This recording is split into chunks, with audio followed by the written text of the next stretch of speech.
Assalamualaikum warahmatullahi wabarakatuh. Salam santun, Om Swastiastu, Namo Buddhaya, Rahayu Rahayu Merdeka. Bertemu lagi di channel Kejawen Revolusioner. Pada kesempatan kali ini kembali saya ingin membahas seputar tentang keilmuan, tentang hal-hal yang berbau mistis ataupun hal yang berbau tentang kegaiban. Terkhusus kali ini saya akan menjelaskan 8 pertanda roh leluhur hadir di sisi kita, hadir di tengah-tengah kita, baik ketika kita bekerja ataupun sedang beraktivitas. Tapi tentu tanda-tanda ini saya ambil berdasarkan rujuk dari kitab Primbon Jawa. Oke, sedulur dimanapun berada, untuk tanda yang pertama perihal ketika roh leluhur hadir di sisi kita, di tengah-tengah kita, yaitu tentang mimpi. Mimpi adalah fenomena kejadian alam bawah sadar manusia. Ketika mereka tertidur, sukma mereka pergi berangkat keluar. Yang saya ketahui, di dalam diri manusia ada 2 ruh.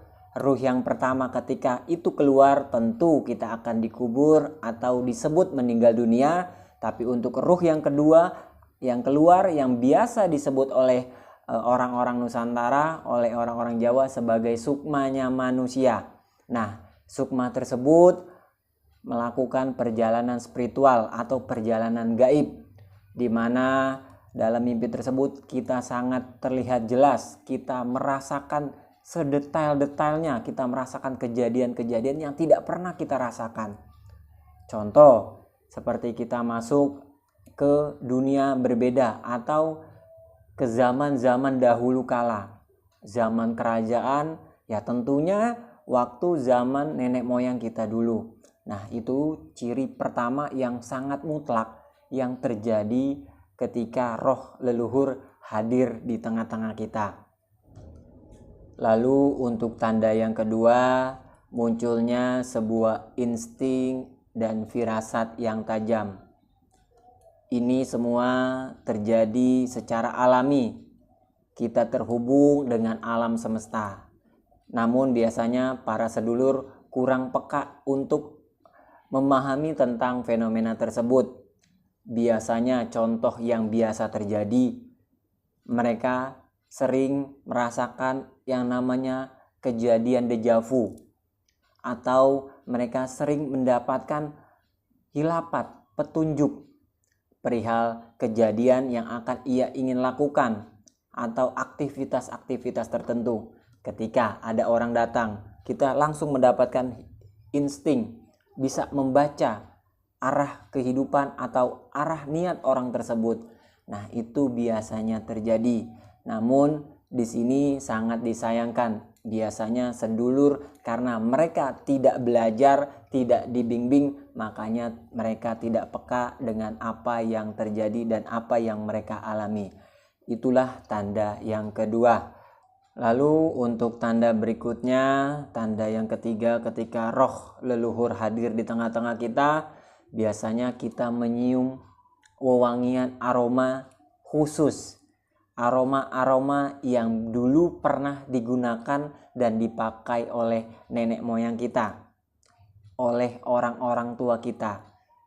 Nah, itulah tanda yang sangat signifikan yang bisa kita cermati. Karena kalau untuk makhluk-makhluk lain, makhluk-makhluk yang di luar nenek moyang kita atau roh leluhur kita, biasanya itu memiliki aroma yang tidak enak, berbau amis, anyir, dan lain sebagainya. Tapi ketika roh leluhur kita yang hadir di tengah-tengah kita, tentu itu adalah energi positif, sehingga menghasilkan aroma wewangian yang sangat khas, yang sangat wangi, yang tentu dulunya pernah dipakai oleh para leluhur kita. Lalu untuk tanda yang berikutnya, tanda keempat, biasanya kita mengalami hal-hal tentang benda yang bergerak ataupun hilang. Benda bergerak ataupun hilang biasanya itu terjadi karena suatu hal.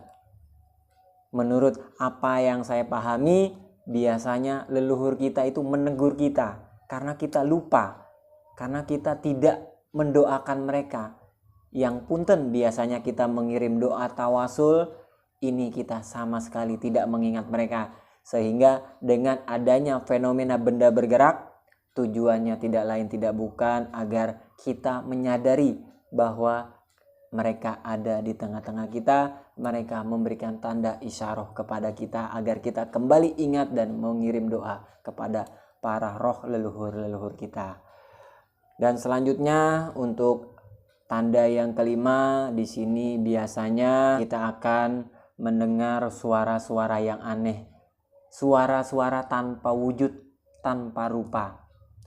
Suara tersebut biasanya terdengar di telinga kita ataupun di batin kita. Suara tersebut memanggil-manggil nama kita. Itu yang juga sering terjadi, ciri-ciri ketika roh leluhur hadir di tengah-tengah kita. Jadi nggak usah takut, nggak usah heran. Kita tetap berpositif thinking. Nggak usah kita berpikir yang aneh-aneh. Kita tetap eling lan waspada, kita tetap ingat kepada Tuhan Sang Maha Kuasa. Kita hanya cukup memahami dan mengerti tentang isyarah atau petanda-petanda apabila roh leluhur hadir di tengah kita. Lalu untuk tanda berikutnya, biasanya kepekaan kita, perasaan kita, batin kita itu menjadi peka. Istilahnya batin kita, mata batin kita menjadi peka. Fenomena yang terjadi, kita biasanya merinding. Jalan ke tempat tertentu, ke tempat-tempat yang sepi gulap gulita, biasanya bulu kuduk kita merinding. Kita merasakan hal-hal yang tidak biasa. Nah, itu juga bisa menjadi ciri tanda apabila roh leluhur hadir di tengah-tengah kita, hadir menemani setiap langkah perjalanan kaki kita. Lalu untuk tanda yang terakhir, tanda yang ketujuh, ini sangatlah langka dan memang hanya orang-orang tertentu yang mengalami pertanda ini. Memang sangat jarang. Tapi ini biasanya juga terjadi ketika roh leluhur hadir di tengah-tengah kita. Fenomena munculnya hewan-hewan tertentu masuk ke dalam rumah kita. Hewan itu adalah kupu-kupu ataupun burung liar. Menurut kepercayaan budaya Jawa, konon ketika kupu-kupu dan burung liar hadir ke rumah kita, itu petanda roh leluhur hadir.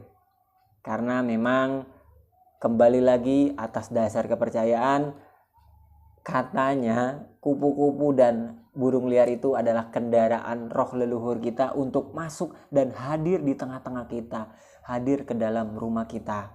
Jadi gak usah diusir, gak usah digebah-gebah ataupun dibunuh. Kita tetap welcome, tetap kita kasihi dan kita sayangi, baik itu sebuah pertanda ataupun memang fenomena biasa. Karena pada dasarnya hewan adalah juga makhluk ciptaan Tuhan Sang Maha Kuasa. Jadi itulah beberapa tanda-tanda ketika roh leluhur kita hadir di tengah-tengah kita. Memang setiap insan, setiap orang memiliki tanda-tanda yang berbeda. Tapi pada konten kali ini saya bawakan berdasarkan versi kitab Primbon Jawa. Tapi tidak menutup kemungkinan tanda-tanda yang saya sampaikan ini juga pernah sedulur rasakan dan alami di rumah. Kiranya itu saja yang dapat saya sampaikan pada konten kali ini. Terima kasih saya ucapkan. Wassalamualaikum warahmatullahi wabarakatuh.